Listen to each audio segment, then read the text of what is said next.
Welcome to the channel. Today I will show you how to remove suggested for you on Facebook. So first, you need to open your Facebook app. And then tap on the three lines at the top right corner. Scroll down, then tap on Settings and Privacy. At the top of the option, tap on Settings. Then scroll down and tap on Off Facebook Activity. And now, scroll down, then tap on Clear History.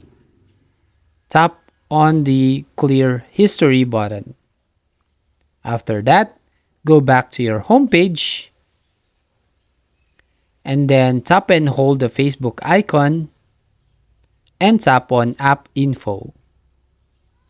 As you can see here, tap on Storage. Then, Clear Cache. Now, going back, then tap on App Permissions. Now you need to tap on Contacts and press Don't Allow.